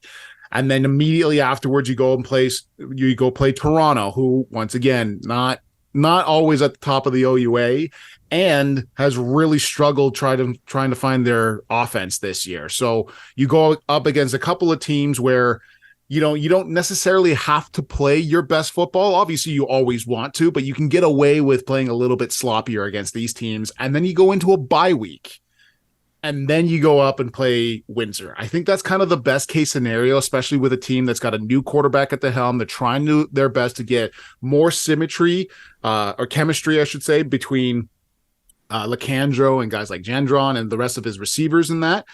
But I know I'm really trying hard to stick to the Ottawa side and to talk about that. But man, when you think of Windsor and the confidence that they have and everything that they've kind of been showcasing and the role that they're on, and then you remember last year that Ottawa went down to Windsor and snuck away with one and a field goal in the dying seconds, and then the unbelievable game that was that quarterfinal game between Ottawa and Windsor last year, and Ottawa once again beats you by 3 points. I know that these Lancers are going to be chomping at the bit to try and knock off these GGs because they just weren't able to last year. So best kind of case scenario for Ottawa to come into this and to try and establish themselves. And you've got a Windsor team that is rolling and that is hungry for some retribution for what happened last year. My God, even just talking about that, I've got goosebumps. I'm so damn excited for this one. Yeah, I mean, and that quarterfinal game, it's a difference of 3, but is a shootout of 43-40 in that one. I mean, just like what a ball game we were treated to in that one. Tom, we've talked about some of the team stats on the year and this idea of, as you said, excited about Ottawa from what they did last year. They lose some pieces, Ben Miracle taking that next step to improve, but also we didn't know about JP Simonkinda. Once again, I give our friend Deshaun so much credit for that story he wrote before the roster came out. Clearly plugged into these clubs and kind of knowing some of these things, or maybe he knows JP himself, not too sure. But so obviously some new faces, some old faces, some new chemistry, all these different things. We talked about team stats. What team do you think has given up the least amount of yards per game so far this year? The least amount of yards per game. I would have to say I'm going to guess Windsor purely because they played against the McMaster team that struggled week 1, then they played against Waterloo, and then they played against Guelph, and then Waterloo. And then they played against Waterloo. So I'm going to say Windsor's got the best stat-wise defense in the league. It certainly is. And 11.7 points per game given up to boot on that. Of course, for Ottawa, it's 10 points, and they've yet to play this is their third game. And as you said, looking at Windsor, impressive as it is, it's really one impressive win at Mac on the road, as we've now been able to recognize these 3 weeks later or whatever it is, and really taking care of business at home, albeit in incredibly impressive fashion, doing what you do the best against a team that doesn't really stop the run at all. And then a nice win against Waterloo, but of course those penalties that we talked about and things like that. But the thing that I'm so fascinated about, putting aside just the yards per game, and we talk about a quarterback in Lacandro being in a system that he's probably still getting comfortable in, Who do you think leads the league? And this is an easy question. And obviously, just the nature of my question, me asking like this, kind of lends itself to the answer. Who leads the league in sacks? I would have to be Windsor. It most certainly is. What do you think, Tom Sterling, is the difference between the number of sacks that Windsor has compiled and the team that has the second most sacks? Oh, geez. What is the difference? I think at one point when I was looking at the leaderboard, I saw like 2 Lancers there that were on. I don't know if that's still that way, but I don't know. Are they leading by like 3 or 4? Windsor? How do I want to frame this? Because the point I'm trying to make is a good one. Who's next? Which team is next without even saying anything else? Shout out again to Tyson Hergott's Waterloo. But here's what I want to say. There is a difference of 9 sacks between Windsor at first and Waterloo at second. Whoa. And Waterloo only has 7. So get this. Windsor has 16 sacks on the season so far. And the difference, the gap between them and second place is greater than any other team has compiled in sacks straight up. Wow. So, you talk about the way they run the ball, the way that defense has been shutting guys down, the way that, we talked about Guelph's offensive line perhaps being all right. I mean, obviously that Mac storyline about their offensive line wasn't too great, but that's something that, I feel like can transcend just the overall caliber of your opponent. If you just clearly have some pass rushers that are getting after it, they have 16 sacks in 3 games. That is gaudy. That is disgusting. That is wow. I don't really know what to make of that. And hey, let me ask you this, because you were the one who recently had a chance to watch these Lancers in person. Are they blitzing like crazy? Not a ton. I mean, but they bring a ton of speed with those guys coming off the edge. We mentioned, some of the guys in the mix there for them. I'm trying to remember our guy's name, pulling up the stats. Where are my stats? But while you're looking for that, getting pressure consistently with your front 4 and not having to blitz. Obviously, blitzing's to change things up or to get some additional pressure or whatever. But if you can consistently get pressure with 4 guys and leave 8 in the back end to defend, oh my goodness, our offense is in trouble. And that's the thing. And man, I kind of forgot for a second. We have to actually pick in this game because, I think there's so much reason to believe. And once again, only in 2 games, and you can say what you want about the opponents, but our leading rusher in the AOA is our guy Almakar Polk by, once again, a decent little margin there as well, where there's so much reason to believe that Ottawa can take this jump as an offense, having that bye week, some of these things kind of solidifying down and having that extra week to prep for Windsor and everything they show on tape. Windsor's been rolling. They run the ball with the best of them. We obviously saw Skelton have a great turnout. I always love the defenses that Ottawa trots out. I always love in specific just the identity in the secondary they have. Shout out again to our guy Harnour Dhaliwal and just the defense that he's leading out there. It's I don't know, Tom. What other thoughts do you have about this as I frantically mull over in my head just where the balance is going here? Well, it's really interesting, especially for this Windsor team, because like you said, it's really only they're 3-0, and you be proud of that 3-0 Windsor Lancers, but you really only beat McMaster. Well, sorry, that was the only game that was really against a solid opponent.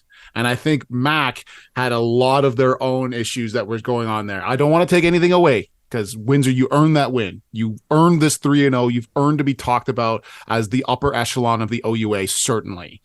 But this is your opportunity to not only get some revenge for what happened last year and your 2 losses to Ottawa, but to cement the fact that you are in the A tier, not Queens. You deserve to be there. And this is an Ottawa team that I would say still has some question marks. They still have, how is Lacandro going to come out from this? Does he have enough time to gel with the offense and to be an asset to that outstanding run game that they have with Amilcar Polk. Is this defense really going to be legit? Are they going to step up and showcase that they can do what they can do?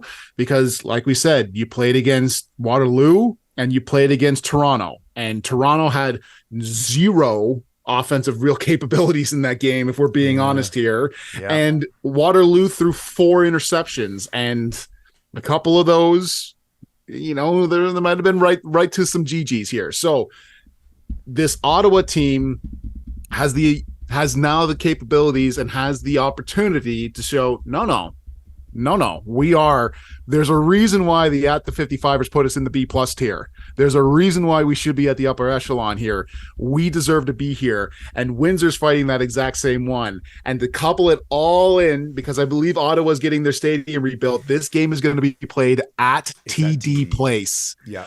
Oh my God. I know Western Queens is going on here, but if I could travel and go to watch any game, I'd be watching Windsor Ottawa in person. My God. All of this kind of building together.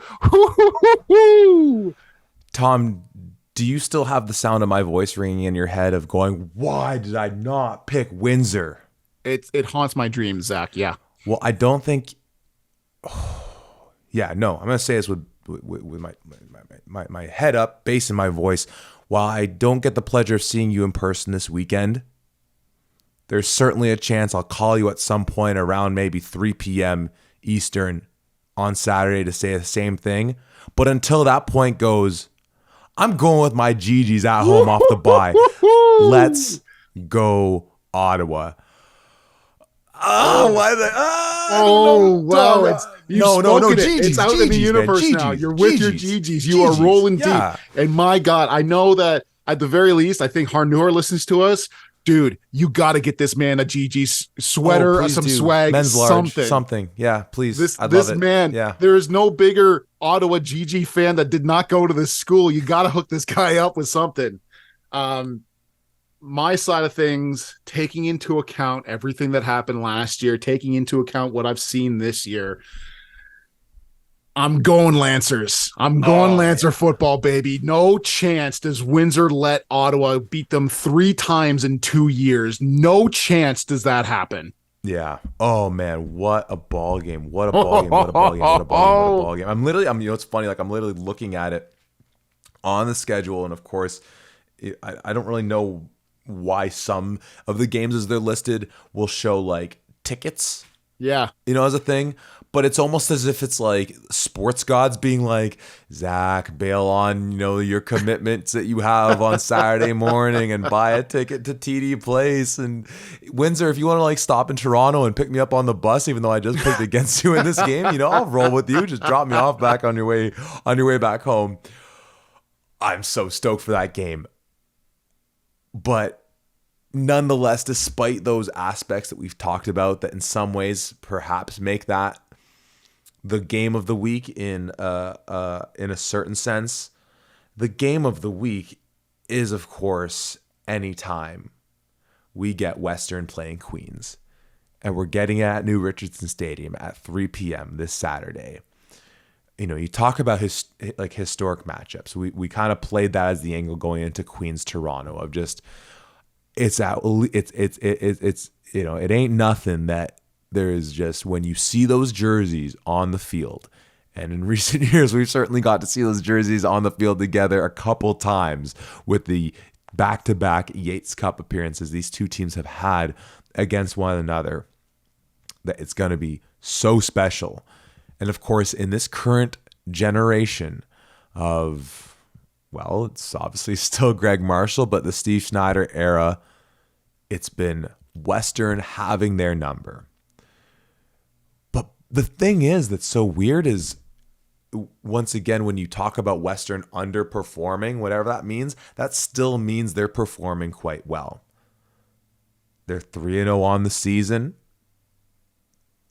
The York game to start off, kind of an extension of training camp, but then you're in a tight game at home against Mac. You're in a tight game on the road against Carleton. And then you travel back home, and in short order, you're heading back out on a pretty long trip to Kingston. Oh, I can't wait till we talk about Super League, Super Conference, whatever we're going to call it. a lot of things and with Queens, like, we're still waiting for that, day that game where they really like bust out offensively and really have a showing, because defensively they have been really strong in their two games that they had, which of course included a game against Laurier at home, who is a team that we know is up there with the best of them. What is the thing you are most looking forward to in this matchup, Tom? Just one thing that I'm looking forward to. Oh man. we got time. We got time. Yeah. What are the 17 things you're most excited for in this ball game, Tom? You talk about some of we talked about it before. It's funny because when we're mentioning the top quarterbacks playing in the OUA right now, we almost glaze over Evan, not to any disrespect, but because he's been doing it for the past couple of years, it's like, oh yeah, everybody knows about Evan. But in the games that I've watched, I think he's playing his best football. And I think that's saying a lot, considering his first year, he ended it off with a Vanier Cup MVP. Yeah, that helps. I think he's been incredibly confident in the pocket. I think he's really showcased the fact that he's been able to find some guys. And I don't think it's any right now on the top of the leaderboards. It's Evan Hillock yards per game, 315. It's Evan Hillock in the touchdown category, 10 touchdowns. You look at the receiving touchdowns. Seth Robertson has 6 on the year. Mohsen Jamal has 3. Savon Magny-Jones has 2. That is 1, 2, and 5, respectively, on that list. You look at the yards per game. Mohsen Jamal is on there, and Savon Magny-Jones. This is a team that has showcased, yeah, you know what? We were pretty good at running the football last year, and our guy, Keon Edwards, while may not have really found his groove as of yet, which is still terrifying because he still had a couple of 100-yard games, he's only sitting at 3 in terms of rushing per game in the league right now. But the offense has come alive in the air. And that was all of the questions that we had going into this year. We talked about it last year. The Laval game, they're trying to go deep, and all you see is play action that doesn't need to happen because they're only sending like 2 guys pressure because they know they're going deep downfield. So they obviously haven't opened up the offense in the air. And I think they've done that. And I think they're like, hey, you know what? Remember when you called Evan Hillock Trent Dilfer? Yeah. We remember. We kept every receipt, and we're unleashing this kid onto you. And I think that I'm praying once again, completely selfishly, that Alex Vreeken finds his groove and that he comes back to form with what we saw last year, because of Vreeken versus Hillock air raid. Oh, that is the hype. That is the upper echelon. And I know I've said that a bunch of times, but that is the top tier of what the OUA capability is from an offensive standpoint. And that is what I am so looking forward to. Creme de la creme. Now, just as a point of clarification, we, and by we, I probably mean me, have certainly said some out of pocket things on our show before. The Trent Dilfer comment did not come from anyone affiliated with At the 55. I don't actually remember who it was that made that comment. I think actually I showed Evan a screen grab of the tweet or whatever when it was sent out, but just want to clarify that, because perhaps we're getting to a point where like the hot takes or the comments, whatever you want to call it, is just like, yeah, probably that bald dude at the 55 said it. Two of the things that here's my number one thing that just as far as the calculus going on in my head right now, as far as the advantage in this game is as we raised coming out of the Queens game at Toronto, is the Hubert question. Not seeing Owen Hubert, Silas Hubert, in that game, and thinking, you have a guy in Van Wishart who's been putting together some really good years on a defensive line, rushing the QB. We have a guy in Darian Newell in the middle, right? Clogging up gaps, open up holes for some of those linebackers they have. And then, of course, you have the most outstanding lineman in Silas Hubert, ideally on the other side, against an offensive. I mean, we talked about Ife Onyeka going up against my guy Eric Anderson. I mean, take your pick of either Hubert or Van Wishart, and not to say that Anderson won't be able to hold his own and dominate at times. That's just all he ever does. But just it'll be a glorious thing to watch. That's one of my biggest questions because they certainly don't have two Eric Andersons in there. So if Queens is fully stocked with both their pass rushers, that could certainly cause some trouble for an offensive line that we are, as we talked about, still said as a whole, starting to gel. On the back end, though, of that defense, really like what they have in the secondary. Of course, we've talked about Miller Melanson. We've talked about the veteran Eric Colonna. We've talked about Stefan East as just really great guys on the back end of that defense.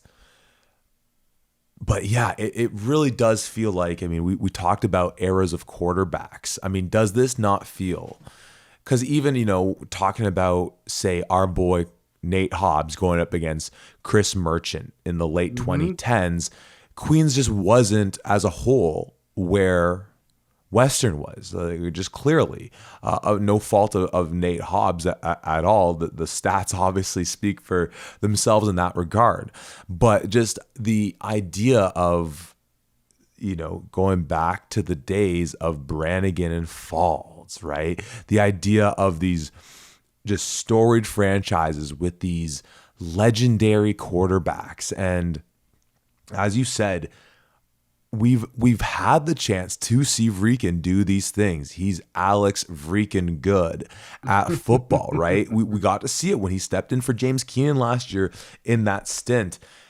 And it's so tricky because, as we said, like this middle part of the OUA season really does get so uber competitive. And obviously we saw a really nice running game last week out of Jared Kasari. Still don't know about Anthony Souls.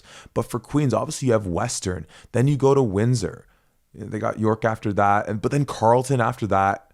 Guelph and then Ottawa. But so, Carleton obviously being a team that's on our radar now.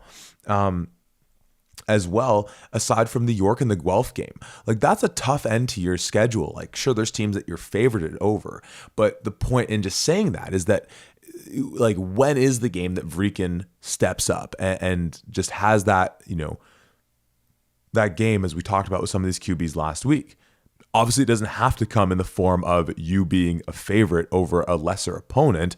Like, this could be like that would be what a story that would be if Queens pulls out this win with Vrieken throwing for like 350 yards and 2 touchdowns, right? Something like that with the running game going.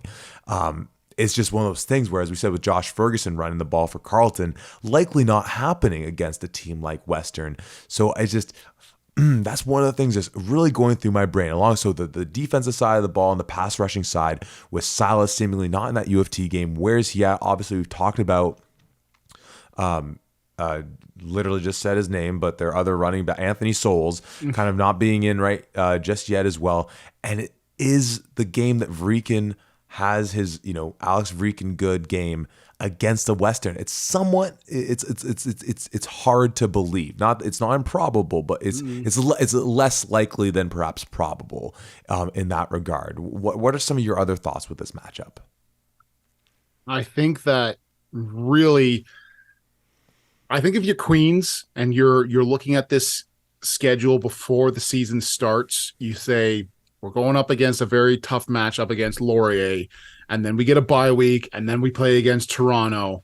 And if we can find a rhythm on offense and on defense and make sure that we're humming as early as humanly possible, we should be able to go into Western playing some of our best football.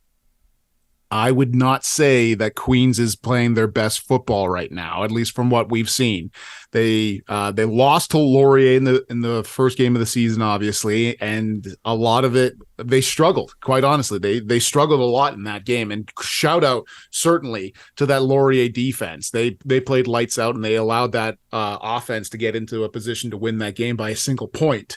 Shout out to the Canadian rules. Anyways, then you have a bye week stewing on that loss, and then you go up and you play against a Toronto team, and you win, and you win big, but you leave a lot to be desired. You don't come out and play. It's not like they came out and they were firing on all cylinders, because truly, I think that if Queens is firing on all cylinders here, that game is 60-0. just based on everything that we've seen from Toronto. The only major in that game comes from a pick six. So based on everything that we've seen here, I think Queens is capable of a whole lot more. And man, you want to have at least one game where you've really showcased and you've been firing on all cylinders before you go up against Western, because it's very hard to have that first game be against them. But if there's a team in the OUA that could potentially shock Western, I do think it's these Queens Gales. I think they have the capabilities for it. I think they have the potential for it. But man, you talk about the flip side of that in terms of getting your offense humming. Western has been looking pretty good. Now, what I will say, they struggled against Carleton. Carleton was a very close game, and they didn't do a lot of things that they wanted to against McMaster. McMaster was another close game. So Western may be a little bit of the same, maybe showing once again, and I've said this a few times now, but the cracks in the armor, that they're not that perfect team that we're thinking of, that they're so untouchable. But man, if you're Western, the one thing you never, ever want to let happen, you don't want to hear that damn Oil Thigh song that goes on every single time Queens gets a touchdown. I'm sure that defense is going to be fired up. I know that offense is going to be wanting to go. And I know that they're going to want to try to keep Queens off the board. Ah, man, this is going to be just a phenomenal game. So if you're Queens, I mean, with both these teams, obviously, as you've mentioned, like Evan Hillock has I think far and away been, he's the lead, has to be the leading MVP candidate on the year. But obviously they still obviously have the reigning MVP in their backfield, and just that Western models we talk about being a team that it starts on the ground and we expand from there in this like recent generation. And obviously, even without Anthony Souls, Jared Kasari has been really good in their 2 games so far this year. We saw what he did last year, and we've talked about just how great that offensive line is for Queens. So in some regards, you almost say, maybe, especially if Anthony Souls is back, maybe you say, okay, let's look at it on the ground game. If Anthony Souls is back, you add the travel piece in, whatever part you want to factor that in. Home game for Queens, that place is going to be packed. It's going to be roaring on the ground, arguably even without Souls, but like certainly with him.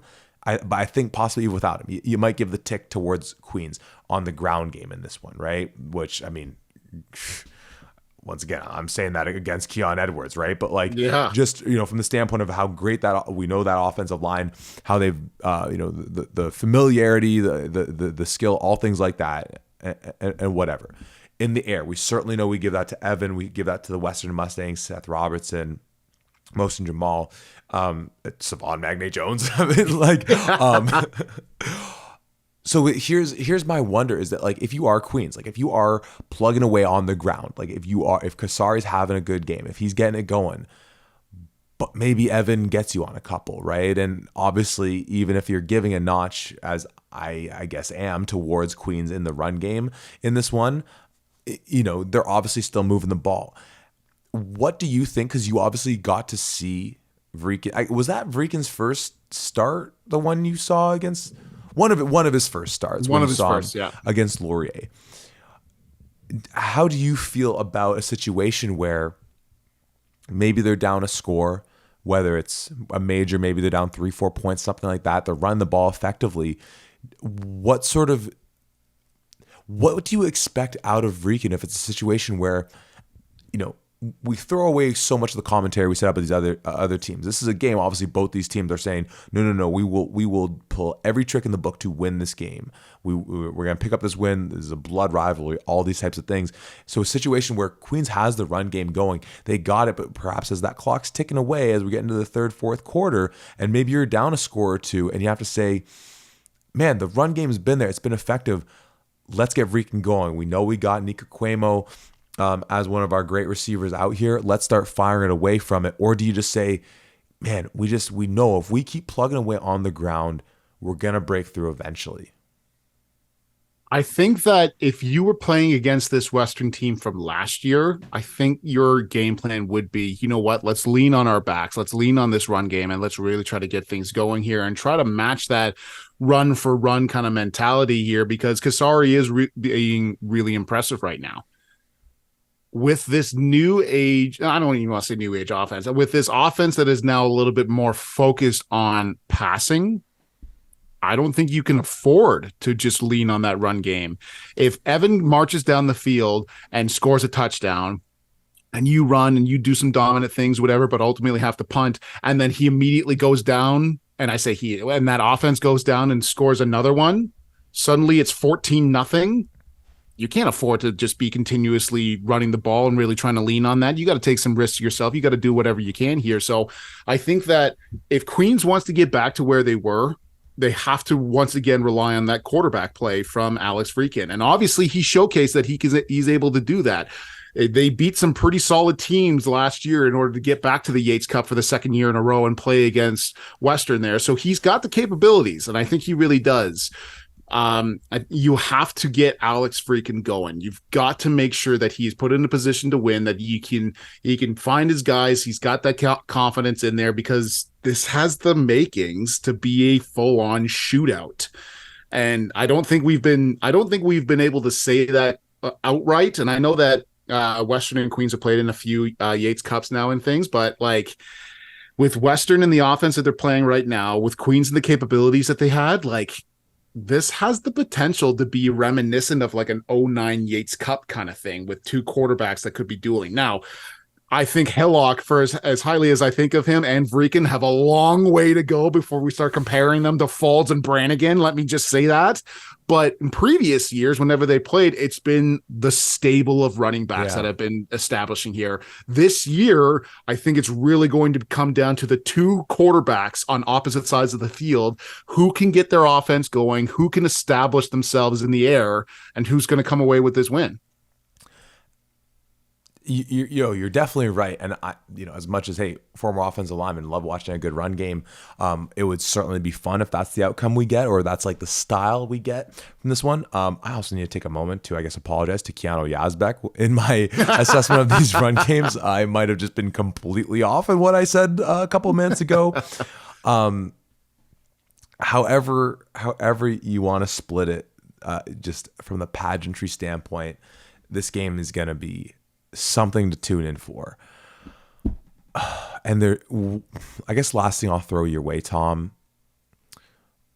what, if any, amount of value in your assessment of this game do you put into the fact that Western was kicking off in Ottawa 7 p.m. last Saturday, and they're hitting the road for Kingston for a 3 p.m. game this coming Saturday? What amount of stock of consideration do you put into that?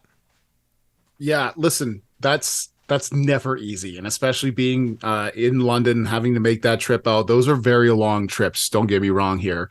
But the other thing that you have to remember, and that has been true for as long as I could possibly remember, for at least as long as I've been watching OUA football, and it has been a very long time, Western is used to playing teams at their very best.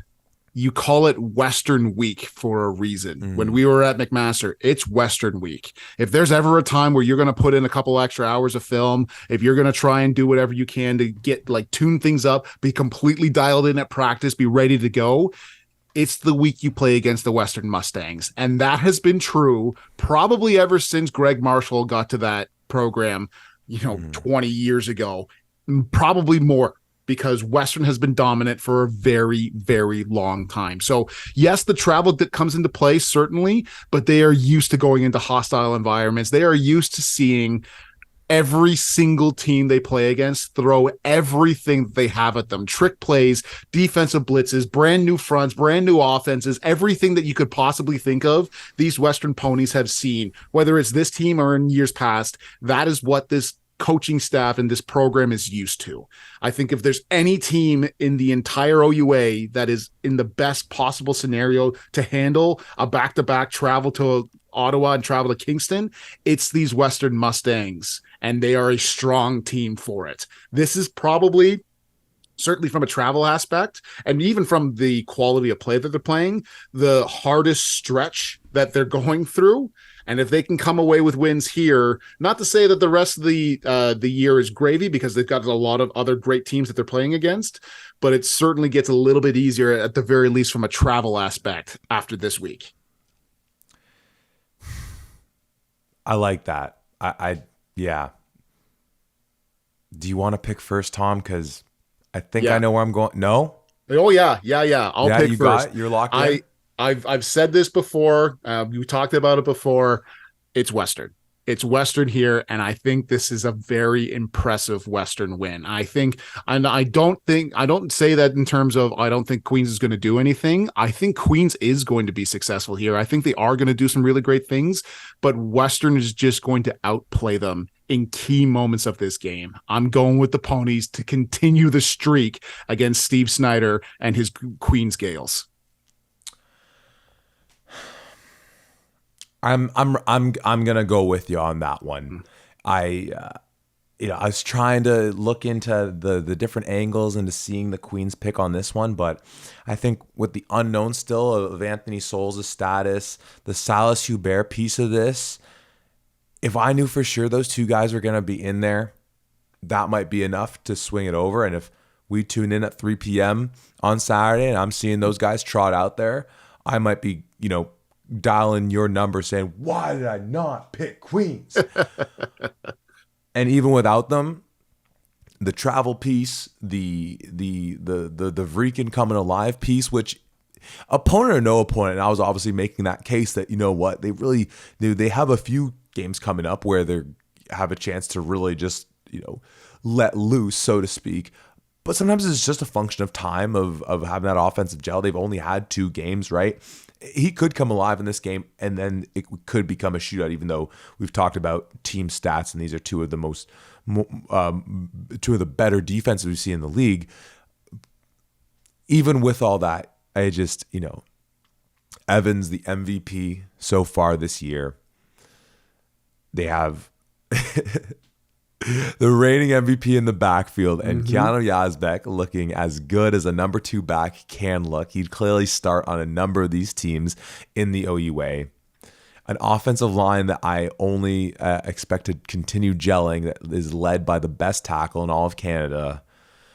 And a defense with some playmakers that start in the middle with some formidable defensive linemen who are going to be duking it out with that just monstrous offensive line of Queens.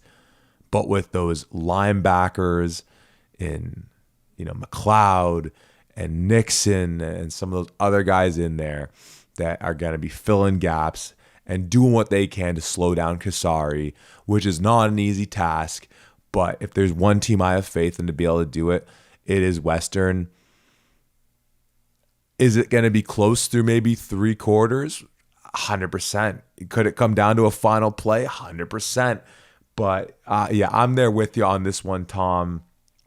But man, oh man, oh man, can I not wait to see how the chips fall with this one, Tom? Oh man, so much excitement for this week, and some of these games, it's funny the way they're set up, the way they're listed on the schedule, and even when we have games that are all at the same time, we just read them off. We go through it in the list of the way they're listed on the website. I don't know what dictates that. It doesn't seem to follow any kind of alphabetic kind of setup or anything like that.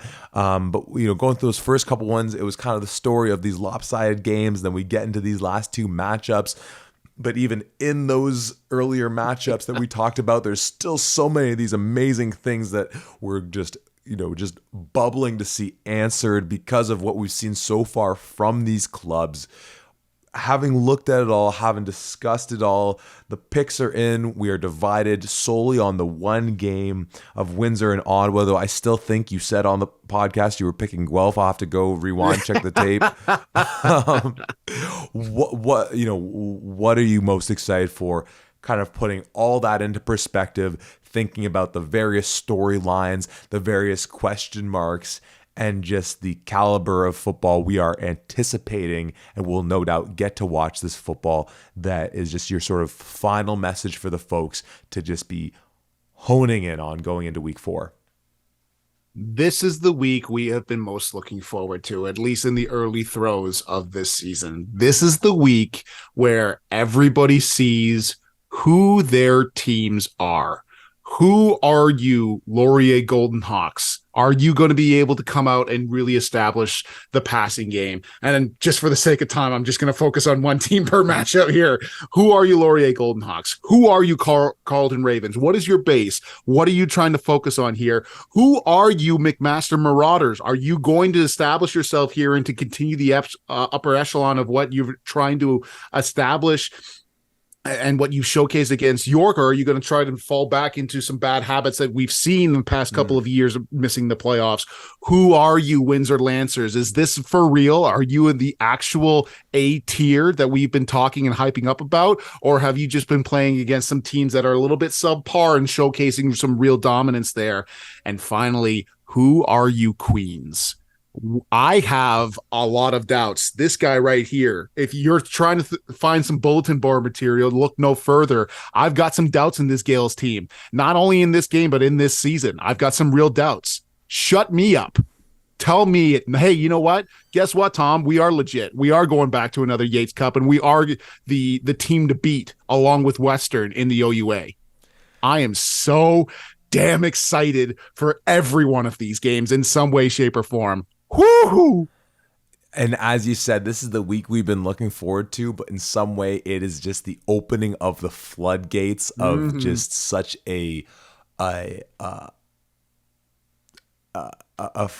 just a burgeoning stretch of football that is going to answer so many of our questions. And of course, it starts with all these great matchups that you were highlighting there. I don't know if I have too much else to say on top of what you said, because I'm hyped up more than I thought I already was from that speech there. Only thing I'll add in is just once again, if you have any questions, anything you want us to read on the pod, Absolutely. Things that you want our takes on, throw them out there. The handles on Twitter, X, whatever you want to call it.